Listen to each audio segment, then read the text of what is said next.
తులసి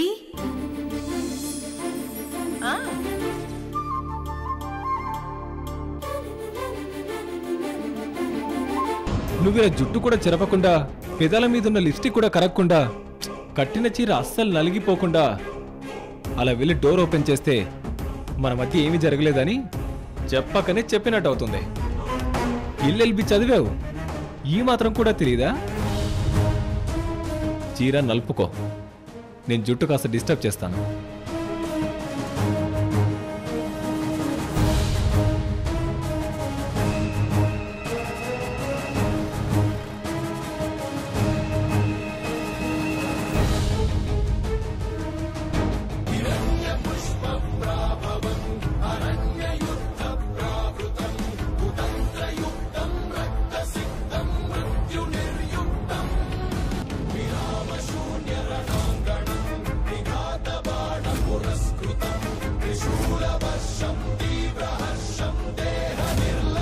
ఇప్పుడు మన శోభనం జరిగినట్టు అనిపిస్తుంది.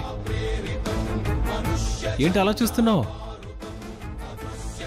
జ్యోతి రిలీజ్ అవ్వాలి కదా, మనం సంతోషంగా కలిసున్నామని వాళ్ళు అనుకుంటేనే కదా జ్యోతి రిలీజ్ గురించి ఆలోచిస్తారు. నిన్ను బెడ్ మీద పడుకున్నట్టు నటిస్తాను. ఆ తర్వాత నువ్వు వెళ్ళి డోర్ ఓపెన్ చేయి, సరేనా?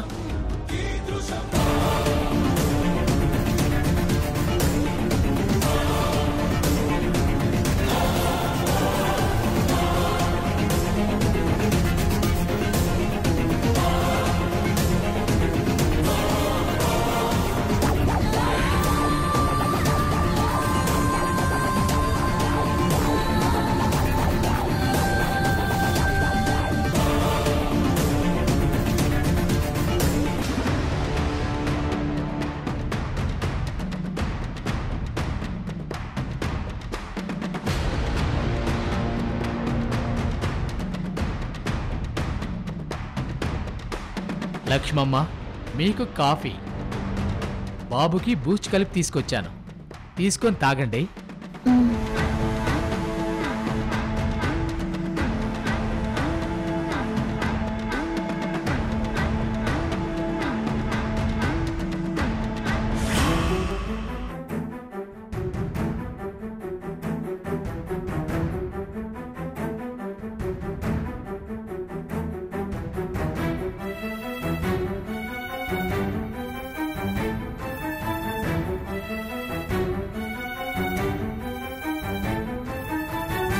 లక్ష్మమ్మ తను ప్రేమించిన జ్యోతిరాదిత్య కోసం తన ప్రేమని త్యాగం చేసింది.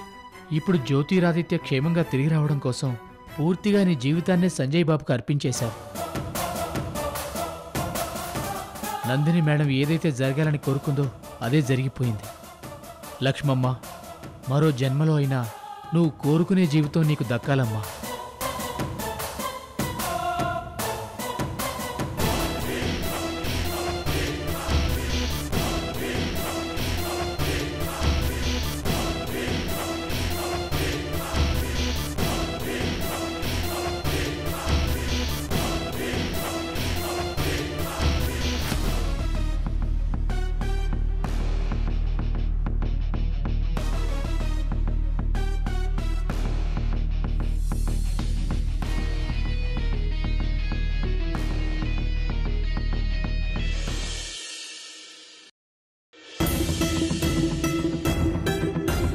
నమస్తే లాయర్ గారు. నమస్తే అమ్మా, కూర్చోండి.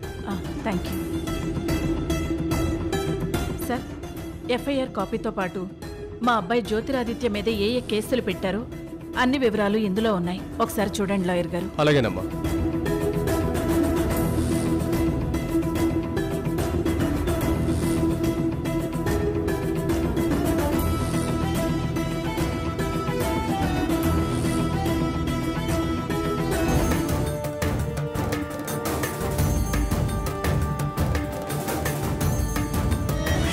ఆన్ డ్యూటీలో ఉన్న పోలీస్ ఆఫీసర్ మీద చేసేసుకున్న మీ అబ్బాయిని మేము కొట్టడం తప్ప? మమ్మల్ని మేము ప్రొటెక్ట్ చేసుకోవడానికి ఇలాంటి వాళ్ళు మేము ఎన్కౌంటర్ చేయడానికి కూడా వెనకాడం.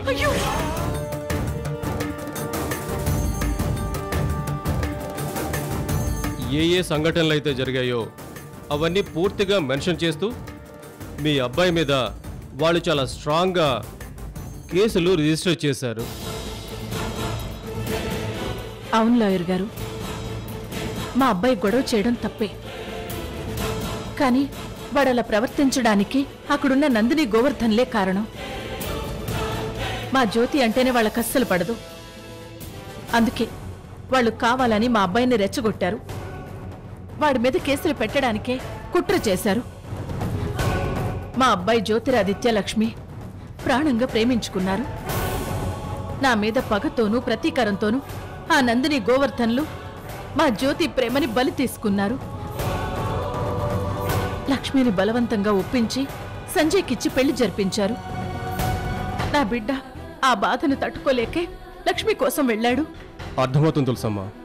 మీకెంతో అనుభవం ఉంది. వాళ్ళు పెట్టిన కేసులన్నీ ఏదో ఒక కుట్ర అని, కక్ష సాధింపు చర్యలని ఆ కేసులన్నీ కొట్టివేసేలా చేయండి. మా అబ్బాయిని గండంలోంచి బయటపడేలా చేయండి. తల్లిగా వాణ్ణి నేను కాపాడుకోవాలి లాయర్ గారు. వాడి భవిష్యత్తు పాడవకూడదు. తులసమ్మ, మీ ఆవేదన అర్థమవుతుంది. కొడుకంటే ఎంత ప్రాణమో తెలుస్తుంది. కానీ బెయిల్ మీద తీసుకురావడానికి కూడా అవకాశం లేని విధంగా వాళ్ళు అన్ని సెక్షన్ల కింద కేసులు పెట్టారు. మనం ఎన్ని పిటిషన్లు వేసినా జడ్జి గారు ఆమోదించకుండా కొట్టేసేలా ఉన్నారు. కేసులు ఎవరైతే పెట్టారో వాళ్ళు వాపస్ తీసుకోవడానికి ముందుకొస్తేనే మీ అబ్బాయి క్షేమంగా బయటపడే అవకాశం ఉంది. మరో మార్గమే లేదంటారా? ఒక్కసారి ఆలోచించండి లాయర్ గారు. వేరే అవకాశాలేమీ కనిపించట్లేదు తులసమ్మ. అనుభవంతో చెప్తున్నాను. అదొక్కటే మార్గం. తీసుకోండి. ఓకే లాయర్ గారు.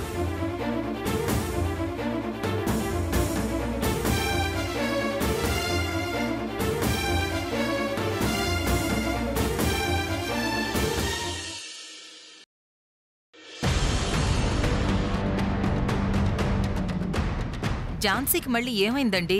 ఇలా మనల్ని బయట కలవమని చెప్పడం ఏంటి? మళ్ళీ దేని గురించో ఇంట్లో గొడవ జరిగి ఉంటుంది. అందుకే ఇలా మనల్ని రమ్మని ఉంటుంది. ఇప్పుడు ఏ వార్త చెప్తుందో ఏంటో. రిషికేష్ గురువు గారిని కలిశాక ఆయన మన అమ్మాయి అల్లుడు గారిని 6 నెలల దాకా దూరం ఉండమన్నారు కదా. అదేదో 6 నెలలు ఝాన్సీని మన ఇంటికి తీసుకెళ్ళిపోతే నయమనిపిస్తుంది. మీరన్నది నిజమేనండి, కానీ అది రావాలి కదా.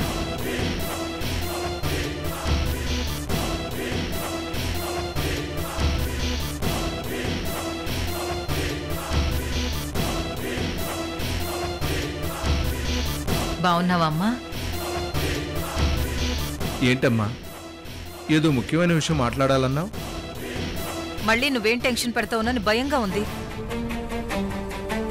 అదేంటో వెంటనే చెప్పు. ఆ రిషికేశ్ స్వామీజీ మీకెలా తెలుసు? అది వాళ్ళు వీళ్ళు ఆయన గురించి మాట్లాడుకుంటే విన్నావమ్మా. అయితే ఏమైంది? లేదు, నాకిప్పుడే తెలియాలి. ఆయన ఎవరి ద్వారా మాకు తెలిస్తే ఏంటి? ఆయన చెప్పింది నువ్వు అల్లుడు గారు పాటించడం ముఖ్యం. ఇందాక ఈ విషయం గురించి డాడ్ నేను మాట్లాడుకుంటున్నాం. ఏం మాట్లాడుకుంటున్నారు? 6 నెలల దాకా నువ్వు అల్లుడు గారు ఎలాగూ దూరంగా ఉండాలి గనక అదేదో నువ్వే మన ఇంటికి వచ్చి ఉండు. 6 నెలల తర్వాత నువ్వే వెళుదువు గాని అప్పుడు ఏ గొడవలో ఉండవమ్మా. చాలా బాగా ఆలోచించారు. ఇంతకీ ఈ ఆలోచన మీదేనా, లేకపోతే ఆ తులసి ఐడియా ఇచ్చిందా? హ, ఆ మనిషికే ఇలాంటి తెలివితేటలు ఎక్కువ. తనే చెప్పుంటుందిలే. ఈ విషయం గురించి వదిలేయండి. ముందు నేను తెలుసుకోవాల్సిన విషయం గురించి చెప్పండి. ఆ రిషికేష్ గురించి మీకెలా తెలుసు? దాని గురించి మీకెవరు చెప్పారు? ఇదంతా తులసి ఆడించిన డ్రామాయే కదా? ఆ మనిషే మీకు సలహా ఇచ్చింది కదా? అది తులసి చెప్పడం ఏంటమ్మా? ఇది ఖచ్చితంగా తులసి ఐడియానే. నా దగ్గర నిజం చెప్పండి. వదిన అలా ఎందుకు చేస్తుంది? ఎందుకు చేస్తుందంటే, నేను ఈశ్వర్ కాపురం చేయడం, పిల్లల్ని కండం తులసికి ఇష్టం లేదు. ఆ రేవతియే ముందుగా కనాలట. ఏంటమ్మా నువ్వనేది? తులసి అలా ఆలోచించే మనిషి కాదమ్మా. పైకి చాలా మంచిదానిలా కనిపిస్తుందిలే డాడీ. తన అసలు స్వరూపం నాకు తెలుసు. అమ్మా, తులసియే ఆ గురువు గురించి మీతో చెప్పి నన్ను అక్కడికి తీసుకెళ్లేలా చేసింది. అది నిజమా కాదా? నువ్వు అబద్ధం చెప్తే నా మీదొట్టే.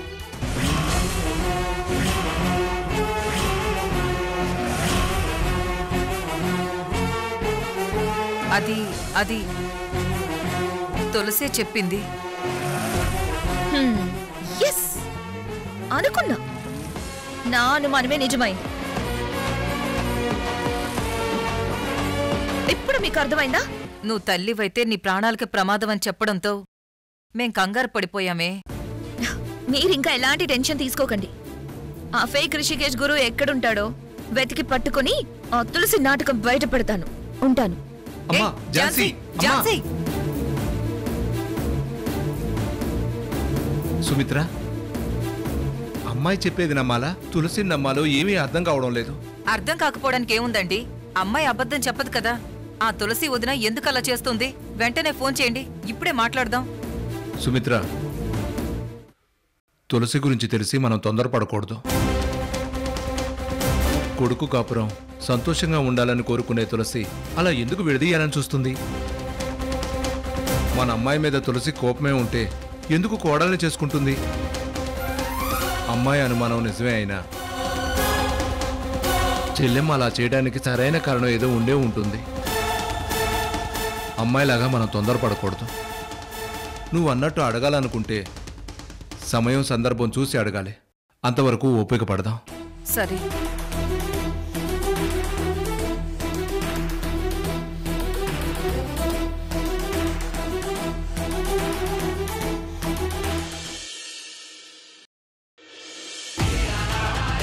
ఎవరైతే నాకేంటి?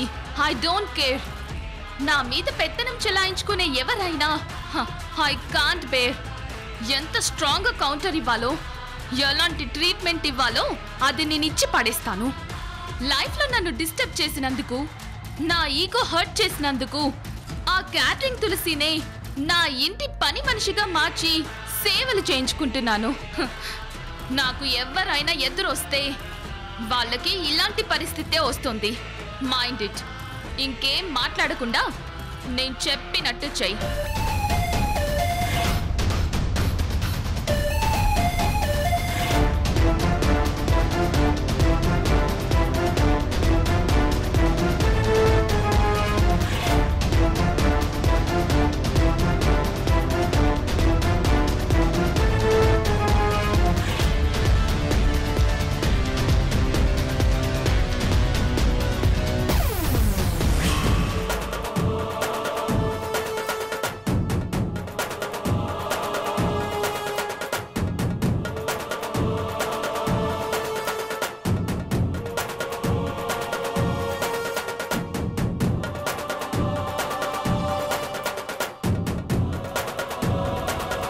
ఓకే, పని పూర్తి చేసి ఇంటికొచ్చి మీ వాట తీసుకెళ్ళండి.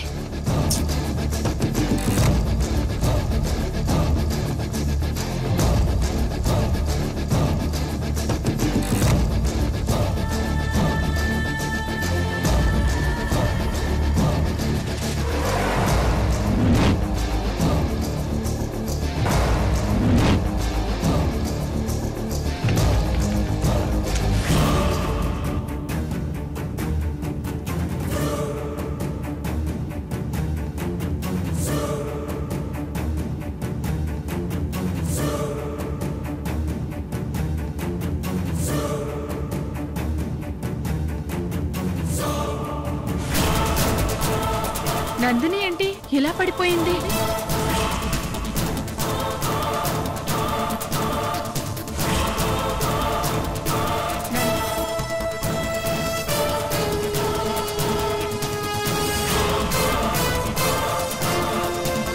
నందిని మేడం,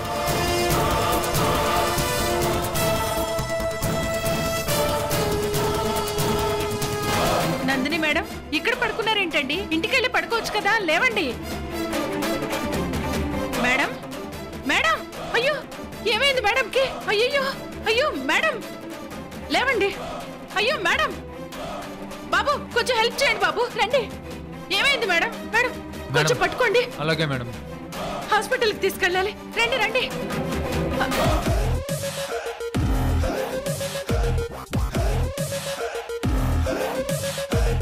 ఉంచండి. జాగ్రత్త. అయ్యో, పడుకోబెట్టండి బాబు. డోర్ క్లోజ్ చేయండి.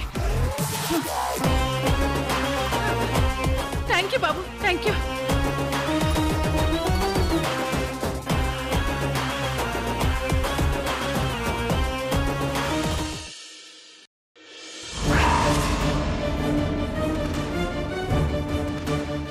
నందిని, నందిని, ఒకసారి కళ్ళు తెరిచి చూడు. నందిని, డాక్టర్ని పిలుస్తారా? Doctor, doctor. నందిని, అయ్యో Nandini, Nandini, doctor, doctor, doctor. మా నందిని మేడం ఉన్నట్టుండి రోడ్డు మీద కళ్ళు తిరిగి పడిపోయారు డాక్టర్. ఏమైందో అర్థం కావట్లేదు. పేషెంట్ ని చెక్ చేసి చెప్తాం. మీరు బయట వెయిట్ చేయండి. ఓకే. ముందు లోపలికి తీసుకెళ్ళండి. నందిని మేడం, మీకేం కాదు మేడం, మీకేం కాదు మేడం. నందిని మేడం, అయ్యో అయ్యో.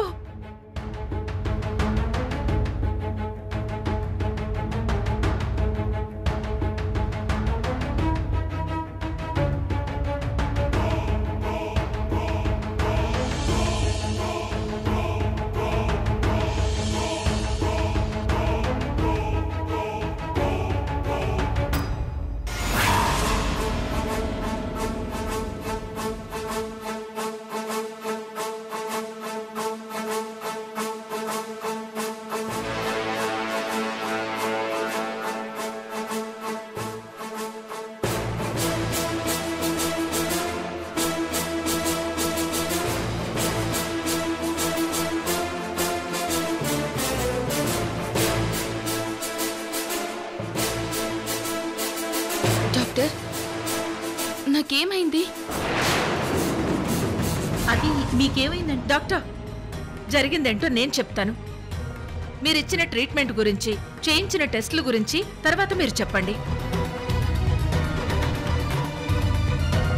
మేడం, మీరేదో బిజినెస్ మీటింగ్ అని బయటకు వచ్చారు కదా. ఆ మీటింగ్ మీరు అటెండ్ అయ్యారో లేదో నాకు తెలియదు కానీ నేను మా ఇంటికి వెళుతుంటే రోడ్డు పక్కన మీ కారు కనిపించింది.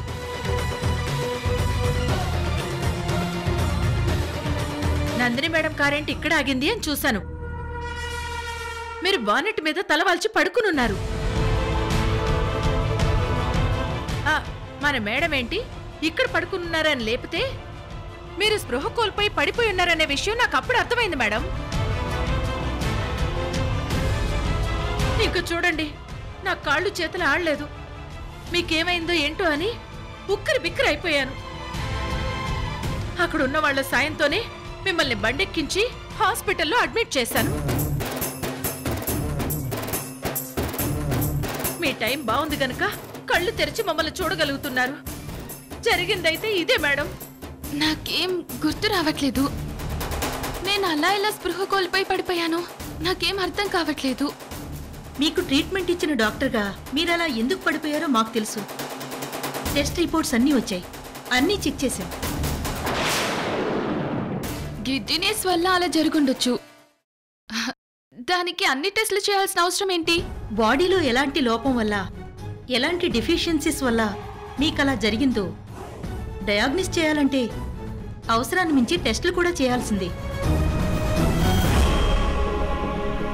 ఎగ్జాక్ట్ రీజన్ ఏంటో తెలుసుకుంటేనే కానీ దాన్ని ఎలా క్యూర్ చేయగలవో మాకు తెలుస్తుంది. మీరన్నది నిజమే డాక్టర్ గారు. ఇంతకీ ఆ రిపోర్ట్స్ లో ఏం తెలిసింది? మా నందిని మేడంకి ఏం ప్రాబ్లం లేదు కదా? నేను చాలా ఫిట్ గానే ఉన్నాను. నాకేమవుతుంది? కాస్త నీరసం వల్ల కళ్ళు తిరిగి పడిపోయాను, అంతే. కాన్షియస్ లోకి వచ్చారు గనక మీకు అలా అనిపిస్తుంది.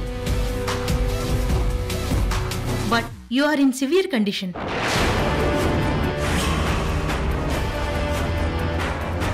డాక్టర్, ఏంటి డాక్టర్ మీరు మాట్లాడేది?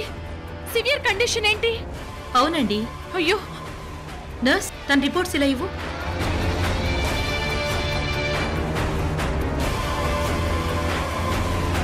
మీకు హై బ్లడ్ ప్రెషర్,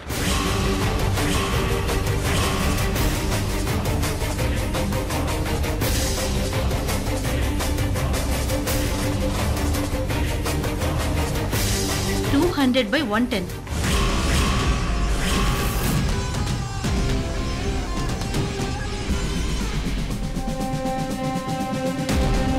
మేడం ఇదిగోండి కాఫీ. ఏమైంది మేడం? ఏమైందా? ఇది కాఫీయా కషాయమా? చేదుగా ఉందా మేడం? అవును, మొదట్లో అలాగే అనిపిస్తుంది. ఒక 2-3 రోజులు గడిస్తే అలవాటైపోతుంది మేడం. ఇలాంటి పచ్చాలు చాలానే ఉంటాయి.